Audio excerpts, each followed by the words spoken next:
bem? Meu nome é Karina e nós estamos aqui no mês de outubro, né? Lembrando o Outubro Rosa, para falar um pouquinho a respeito da saúde da mulher, relacionada principalmente à questão do câncer de mama e sua prevenção. E a gente vai conversar um pouquinho então a respeito da alimentação e o desenvolvimento do câncer de mama. Vamos lá?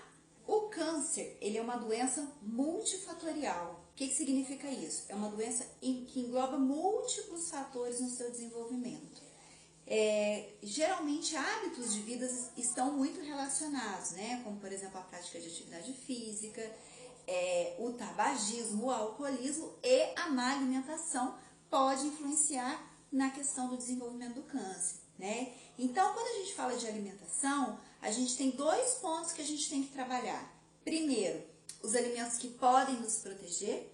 Segundo, os alimentos que podem nos prejudicar, né? Então, eu vou começar falando um pouquinho a respeito dos alimentos que podem nos prejudicar, tá? Então, gente, quem assistiu o vídeo do Setembro Amarelo viu quando eu falei da questão dos industrializados, dos alimentos que vêm em pacotinho, dos temperos prontos. Dentro deles contém geralmente uma quantidade muito grande de nutrientes que a gente chama de xenobiótico.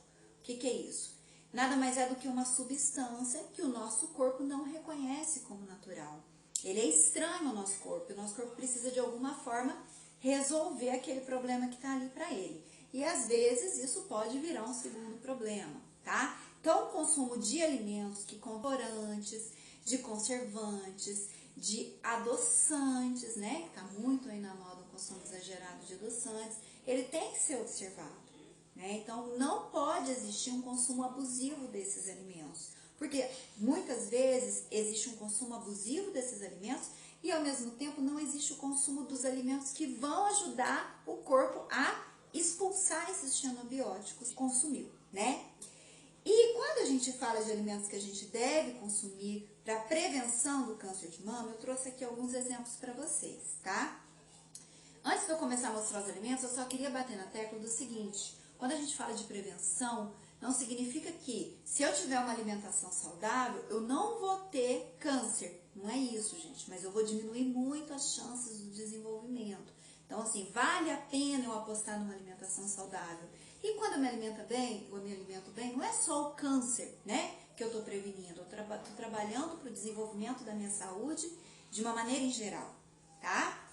Então, primeiro grupo que eu queria mostrar para vocês é o grupo das frutas vermelhas, tá? Aqui eu trouxe, ó, a melancia, a goiaba, o morango, a manga. São frutas que têm uma concentração muito grande de antocianinas, que é uma substância que tem a função antioxidante. O que o antioxidante faz? Ele vai e diminui a concentração de radical livre que tem no meu corpo. O radical livre, quando ele está em excesso, ele dificulta a formação de novas células dentro do meu corpo. E essas novas células, se elas não nascem saudáveis, se elas não nascem da maneira como ela tem que ser, ela pode nascer como uma célula cancerígena. Por isso é importante o consumo de alimentos que têm antioxidantes, tá? Então, frutinhas vermelhas.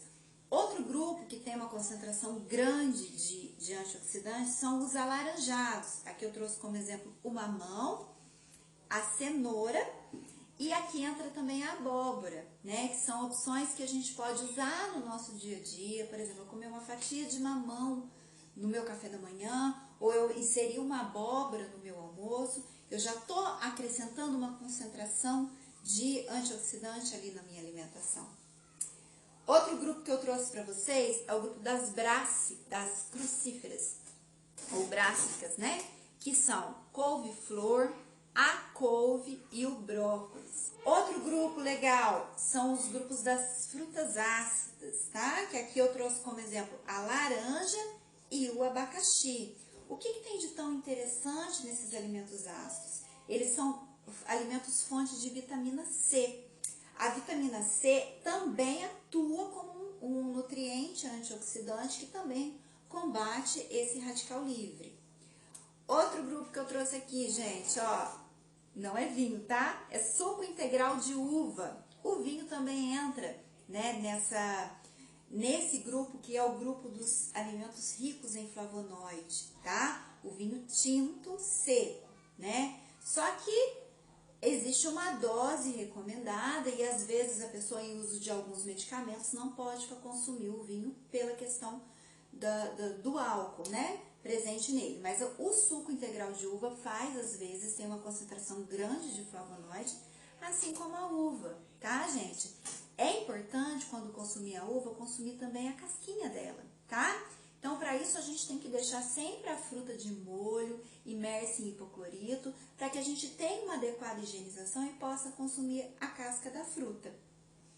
Outra dica que eu trouxe aqui, ó, o azeite e as castanhas. Aqui eu tenho amêndoas como sugestão, mas pode ser a castanha do Pará, pode ser a castanha, pode ser as nozes, né? Pode ser o amendoim. São opções de alimentos fonte de vitamina E, que também tem uma importante função de prevenção do câncer, já que também a vitamina E age como um antioxidante.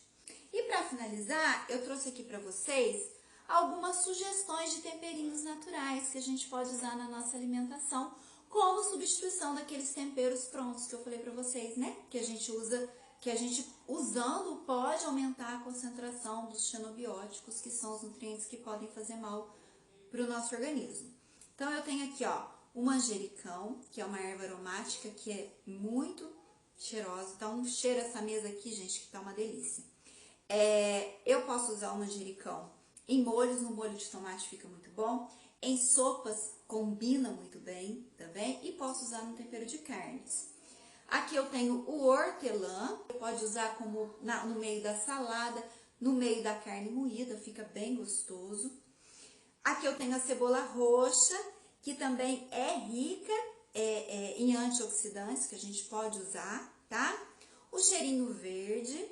Aqui, não sei se está dando para vocês verem bem, mas aqui eu tenho a canela, que a gente costuma usar muito em preparações doces, né? Amassadinha com uma fruta ou no mingauzinho, mas também posso testar em algumas preparações, colocar no meio de uma carne. Alecrim, que fica muito, muito bom, por exemplo, se eu fizer um assado de legumes e colocar um alecrim, fica uma delícia.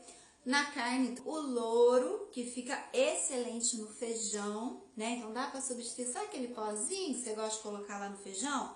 Troca pelo louro. Cúrcuma ou açafrão, não sei se vocês já ouviram falar, e não sei se está dando para vocês verem, é um temperinho alaranjado, que também é rico em antioxidantes. Fica muito gostoso para se usar no meio de uma preparação como um soufflé, no ovo. Aqui eu tenho o alho e a cebola em pó, que também eu posso acrescentar nas minhas preparações, dando sempre preferência para o in natura, né? Mas eu posso acrescentar isso aqui para dar um saborzinho extra na minha preparação, tá?